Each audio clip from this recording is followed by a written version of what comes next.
Coba fitur dengarkan berita di News Plus aplikasi RCTI Plus.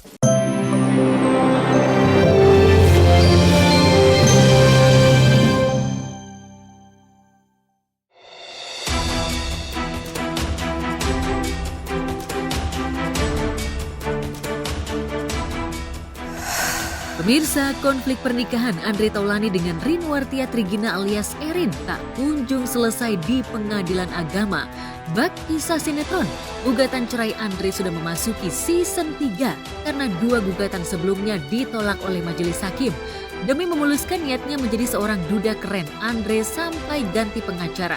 Kali ini, mantan vokalis band Stinky itu menggandeng Fahmi Bahmid sebagai kuasa hukumnya. Track record Fahmi yang berhasil mengantarkan Baim Wong menjadi duda baru sepertinya menjadi pertimbangan Andre. Sayangnya, saat ditemui sebelum dan usai sidang cerai yang digelar di Pengadilan Agama 3 Raksa kemarin siang, Andre dan Fahmi Bahmid bungkam 1000 bahasa. Sudah siap sidang hari ini, Pak Haji. Duduk.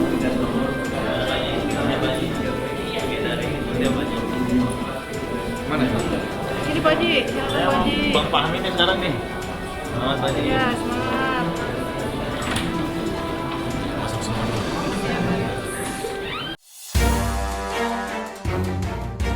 Di tangan Fahmi Bahmid, Baim Wong juga berhasil mendapatkan hak asuh anak. Tak heran jika sekarang netizen pun bertanya-tanya, apakah Andre ingin mengambil hak asuh 2 anaknya yang masih di bawah umur. Sementara anak sulung Andre, Ardio Raihansyah Taulani, sudah berusia 19 tahun dan bebas memilih ikut siapa.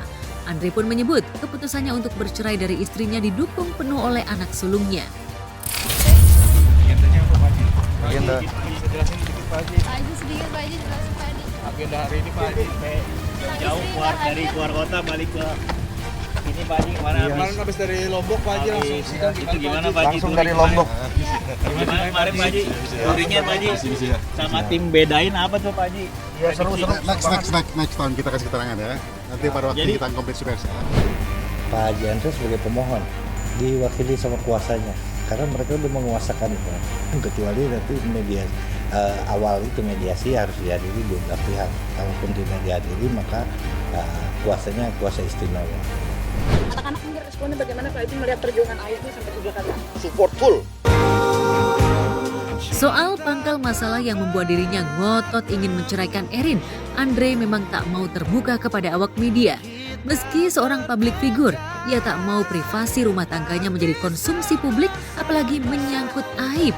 Namun saat tampil di podcast Denny Sumargo beberapa waktu lalu, Andre menyiratkan bahwa ia sudah lelah menjadi nahkoda yang mengarahkan bahtera rumah tangga karena sudah tidak sejalan dengan Erin.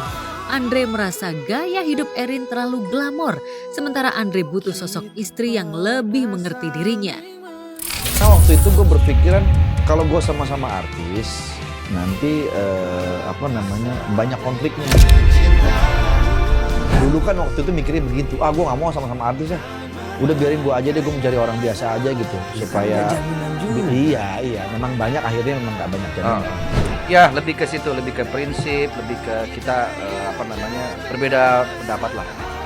Mungkin yang terbaik ya, karena keputusan kan tidak diambil secara mendadak. Tentu sudah dipikirkan matang-matang. Bulan Desember mendatang pernikahan Andre dan Erin bakal genap berusia 20 tahun. Namun momen anniversary yang romantis diprediksi tidak akan pernah ada. Karena bisa jadi sebelum ultah 2 dekade pernikahan, gugatan cerai Andre sudah dikabulkan oleh Hakim Pengadilan Agama 3 Raksa. Hanya saja, proses sidang cerai mereka juga diprediksi berlangsung alot. Indikasi ke arah itu sangat kental terasa, mengingat Erin dikabarkan tidak mau membuat kesepakatan cerai dengan Andre. Padahal dengan surat kesepakatan cerai, proses sidang cerai yang bertele-tele bisa dihindari. Isu yang beredar di kalangan terbatas, Erin yang angin-anginan dalam menjalankan tugasnya sebagai istri tak mau kehilangan uang bulanan yang fantastis dari Andre. Saat Andre kelimpungan bagi waktu antara syuting dan menghadiri sidang cerai, Erin tengah asyik liburan di Jepang dari uang bulanan yang diberikan Andre. Keputusan ini diambil bukan sepihak sih, jadi memang sudah diskusi, anak-anak saya pun juga udah tahu, udah memahami. Ikhlas lah, insya Allah ikhlas semuanya. namanya hidup, that's life ya kan. Hidup itu kan seperti dinamika, ada naik, ada turun, segala macam. Ya sama seperti teman-teman juga mengalami kehidupan, seperti itulah. Lalu mungkinkah Erin menghendaki harta gono gini yang fantastis? Mengingat Andre dikenal sebagai komedian papan atas yang terus-menerus mendapatkan kontrak eksklusif tayangan stripping. Udah nggak ada komunikasi nih Pak Haji sama anak-anak nih, sama istri Pak Haji.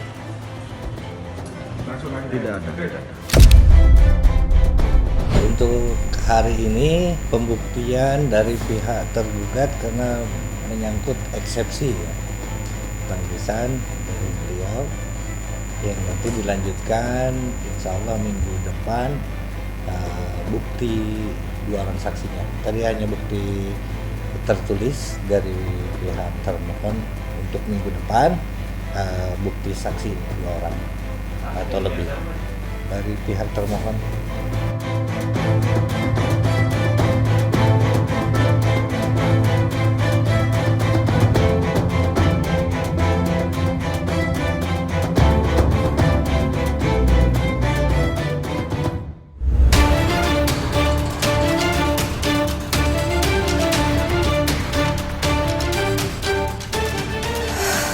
Perseteruan pedangdut Ratu Meta dan Yogi Rinaldi suaminya kembali tersaji di Polres Metro Jakarta Timur. Untuk kali kedua, Yogi memenuhi panggilan tim penyidik terkait kasus KDRT yang dilaporkan Ratu Meta. Dikawal kuasa hukumnya, Yogi menyerahkan barang bukti yang diduga menjadi alat bantu saat KDRT itu berlangsung pada April lalu. Jika Ratu Meta seolah mengklaim bahwa dirinya dianiaya dengan benda tumpul, sementara Yogi menyebut benda tumpul yang dimaksud adalah kunci 10 yang merupakan alat perbengkelan untuk membuka aki. Saat itu, pertengkaran mereka dipicu oleh kenekatan Ratu Meta pergi nge-gym di pusat kebugaran ternama meski sudah dilarang Yogi. Untuk alat bukti tadi sempat kita serahkan sudah beberapa kunci kunci 10 ya, kunci 10 ya. Yang sebelumnya kan dibilang katanya kunci Inggris, kan faktanya kan kunci 10, jadi udah kita serahkan. Ribut lah, saya larang dia untuk pergi, dia bilang saya tetap mau pergi fitness, saya bilang saya juga mau pakai mobil, saya bilang, karena saya nggak mau dia pergi. Akhirnya saya cabut aki, terus dia ngata-ngatain saya lah, hina-hina begitu. Saya samperin, saya sambil gendong Salman, dia saya nyerang, saya nangkis-nangkis, kena. Dia juga mengakui kok dia salah. Bahkan di waktu pas saat dimediasi juga di Polres dia mengakui dia salah. Perkara dia ngotot fitness, kok harus di sana? Dia bilang karena di endorse. Loh, kamu di endorse. Tapi kalau saya ikut nge-gym di situ biayanya 2 kali daripada kita couple di FTL. Kok ngotot di sana? Ada apa di sana? Keadaan lagi kayak gitu dia ngotot. Saya kan berkecamuk dong otak saya. Ada apa sih di sana? Ada apa sih? Akhirnya saya cabut akinya. Ya udah, akhirnya dia nyerang saya. Kan juga kan kita Mas nangkis gitu pembelaan. Cuman nyari pembelaan itu nggak ada yang nolongin gue. Di situ gue depan kakaknya aja, wallahi ya. Kakaknya jadi udah Gi. Pernyataan Ratu Meta dan Yogi Rinaldi memang kontradiktif. Yogi yang dilaporkan atas dugaan KDRT justru mengaku 3 kali mengalami kekerasan dari Ratu Meta. Kepada tim Gospot, Yogi memperlihatkan kakinya yang mengalami cacat permanen sehingga tidak mungkin melakukan kekerasan seperti yang diungkapkan istrinya. Lagi duduk, nyamping saya kan nggak mungkin keharapannya. Ini dispos nih, nggak stabil, saya udah tunjukin ke penyidik. Posisi saya ini bahaya kalau ini cuma 1 kaki. Mediasi yang berakhir perdamaian dalam nota restoratif justice juga tak mungkin tercapai setelah tawaran uang damai sebesar 2 miliar yang diajukan Ratu Meta ditolak oleh Yogi. Ratu Meta menyebut uang damai itu untuk mengganti biaya pengobatan, kerugian imaterial yang tak bisa dipadankan dengan rupiah, serta nafkah anak selama 4 bulan lebih sejak mereka pisah rumah. Sementara bagi Yogi, uang damai itu sangat di luar Nurul. Tidak make sense dengan status mereka yang masih suami istri. Ya saya nggak mau minta maaf cuma-cuma. Dia kan sudah merugikan nih sampai cacat ya kan, muka, terus pengobatan, biaya-biaya dan lain sebagainya. Masa iya harus maafin dengan tangan kosong, kan nggak mungkin. Kita juga harus ada biaya-biaya lainnya selain pengobatan dan lain sebagainya gitu. Jujur aja saya minta awalnya 2 miliar. Karena apa? Karena banyak saya yang sudah saya jual aset-aset saya, terus terhalang dari job-job saya ketika saya dianiaya sama beliau. Kan ada tuh chattingan saya sampai nggak jadi nyanyi di Mabes. Baru 3 tahun menikah, Ratu Meta dan Yogi sudah saling tuding tentang siapa yang menghabiskan harta keluarga. Karena mengklaim Yogi lebih banyak menganggur daripada bekerja, Ratu Meta kehilangan rumah, apartemen, dan restoran yang merupakan warisan dari suami terdahulunya. Sementara Yogi mengklaim dirinya menikahi Ratu Meta dalam keadaan bangkrut dan riwayat perbankannya sudah kol 5 hingga terpaksa meminjam uang di bank atas nama Yogi. Utang-utang di bank itulah yang tak lagi dibayar Yogi sejak ia meninggalkan rumah. Ya buat bayar nutup utang yang di BRI karena dia udah ini jengkolan, bukan kol 5 lagi. Udah BI checking. Jadi nggak bisa, makanya saya yang maju. Dia memakai satu aset saya di Kerawang. Aset restoran saya peninggalan ibu saya. Saya masukin ke BNI. Itu aset saya, tanah saya, restoran saya atas nama saya sebelum nikah sama Yogi. Terus Yogi pinjam. Dia juga kan nggak ada masuk tuh duit tuh dari Pertamina atau di mana tuh, nggak masuk tuh duitnya. Kapan nih keluar duitnya gini-gini? Diproses lah atas namanya si Yogi. Jadi di sertifikat itu sertifikat saya. Dia pinjam sertifikat, dia pinjam agunin ke bank. Sekarang dia mau ini ya atas nama siapa? Saya yang nuntut terusnya. Pacaran aja saya dibeliin rumah kok. Pacaran aja saya dibeliin apartemen kok. Bukannya sombong, real kenyataan. Tanya tuh jenderal, dokter. Itu baru pacaran belum menikah. Dibukain usaha, diinin banyak saya aset-aset. Dikasih tuh. Lah ini menikah baru 3 tahun. 1 tahun udah hilang ini. Mau ke 2 tahun udah hilang ini. Punya saya aset semua. Kemarin mobil kamu di Tergade dijual, saya beliin mobil. Mobilnya kamu bawa. Apa kabar tuh mobil yang akinya kita copot? Semoga masih ada ya.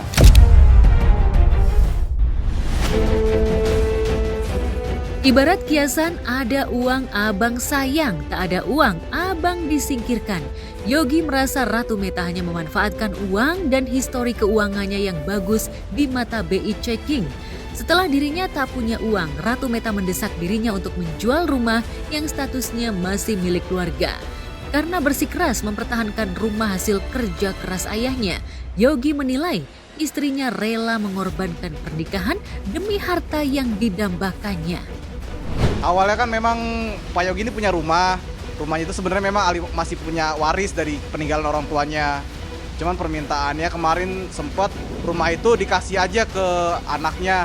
Sedangkan rumah itu aja sendiri itu aja masih bukan peninggalan, bukan milik pribadi dari Pak Yogi sendiri, milik dari warisan dari orang tuanya. Dan orang tuanya pun masih ada sampai sekarang. Ya kali bapak saya suruh nggak ada dulu ya kan. Pekan depan, Ratu Meta dan Yogi kembali akan berhadapan di sidang cerai yang digelar di Pengadilan Agama Jakarta Timur.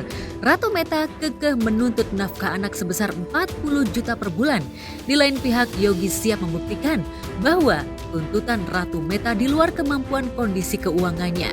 Kalaupun mampu, Yogi mengaku tidak akan memberikan nafkah anak sebesar 40 juta per bulan lantaran kedua anaknya masih dikategorikan bayi dan belum banyak kebutuhan. Benarkah Yogi menuding Ratu Meta ingin menggunakan nafkah anak untuk keperluan pribadi? Biar kalian yang menilai lah, 2 bayi 40 juta sebulan tuh biaya hidup bayi apa siapa itu? Aku sih nafkah untuk anak-anak ya harus sesuai aja lah. Kalau misalkan dia cuma minta 3 juta, 2 anak ya saya nggak sanggup lah. Anak saya aja yang ini aja 10 juta sama anak bapak-bapaknya. Om Sule aja dikasih 20 juta. Masa iya kita 3 juta 2 anak? Yang bener aja. Ya kan jangan cuma ngomong wah harta gua banyak, aset gua, tanah gua di mana-mana gini-gini. Yang mana? Ya udah, kita damai aja. Dia juga tahu saya keadaannya lagi gimana. Kalau keuangannya baik-baik aja nggak bakal begini.